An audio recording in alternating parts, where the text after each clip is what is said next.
Trey, 4, 7-Eleven, the Deuce and the Nine. A strong Hoover hey to all the culture enthusiasts out there. It's your host, Big Bub, and I'm back at the helm of this fantastic groove, where today I want to steer everyone in the direction of the up-and-coming arrival of our very first guest on Under the Groove, the Hoover Story. Yeah, people, this is a powerful, impactful, and potentially the greatest presentation to hit the internet's cultural scene since the advent of cyberculture. I say that because what have you, the culture enthusiasts, been asking and clamoring for a very long time in this culture?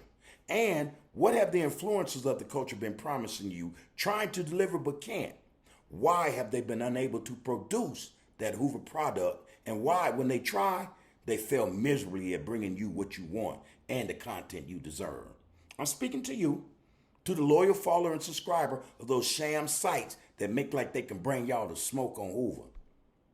Under the Groove will put before you what is impossible for others to do, man. The Hoover story. And what Under the Groove is going to do is what Hoover did as Crips. We're going to change the scene as you know it. Change the landscape of the internet's cultural world. We're going to take it from derbies, godfathers, and bossolinos to felt golf hats with the bill flipped up and your set struck up on it, you know? From waist-length leather pieces to Batman jackets.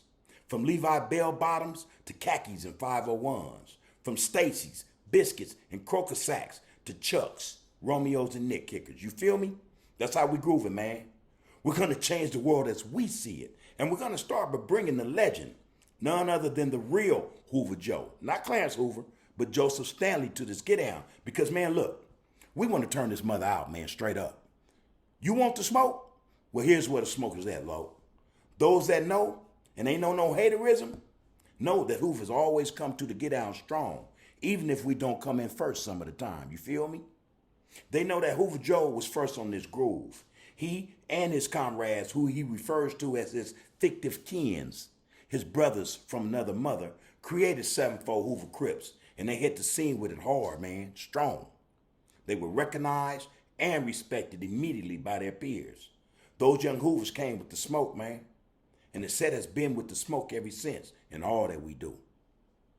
So yeah, man, you know, Hoover Joe and I, we've been collaborating for months on this part of the endeavor, you know what I mean? We could both tell y'all that it's not been an easy task, man. Setting this thing up, man. Going through these motions, you know, trying to get this shit right, all the pieces in place. You know, one of the reasons for that is because, you see, Hoover Joe's incarcerated, you know.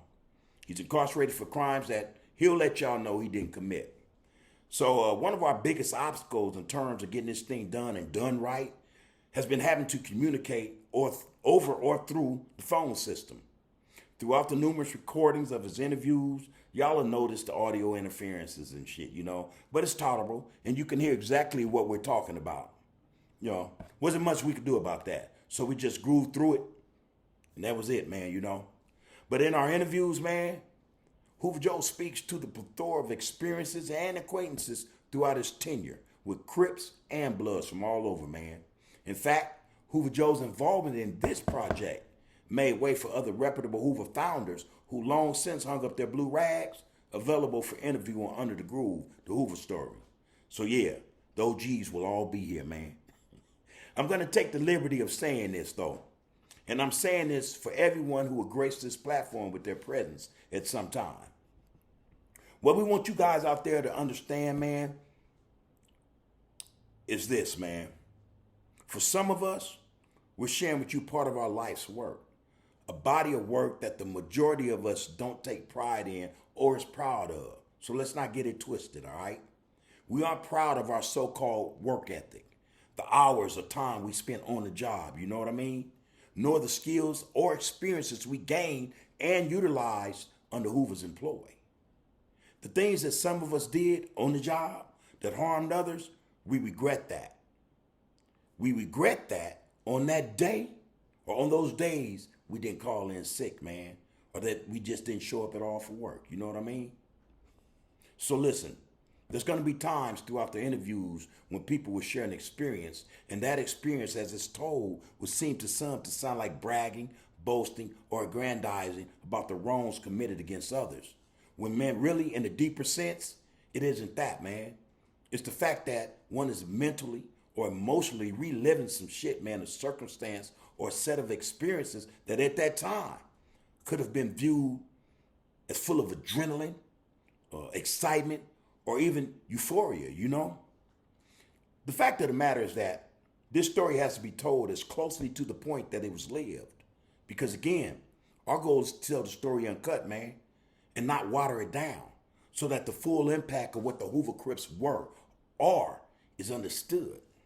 As it should also be understood that our purpose is not to tell this story because we think we're in competition with anyone by telling it. You know what I mean? That ain't got nothing to do with nothing, man. No. We just deem that if the story is going to be told, then it should be told by the ones who lived it. The ones that lived it should be the ones who tell it. And these OG Hoovers, man, starting with Hoover Joe, will kick this off, man. So be on the lookout for this Grooves notifications on IG, YT, TikTok, X, and FB. All right? Y'all get ready, man. Get ready, man. For some of y'all, you might want to put your shield up and, you know, whatever, man. You know, some of y'all might want to take 7.4 seconds, man. You know, do what it is you're going to do, man. But, you know, that being said, man, I'm going to close out now. And I'm going to leave y'all with this, man. You are, you have been, and you will be, until next time, under the groove, man.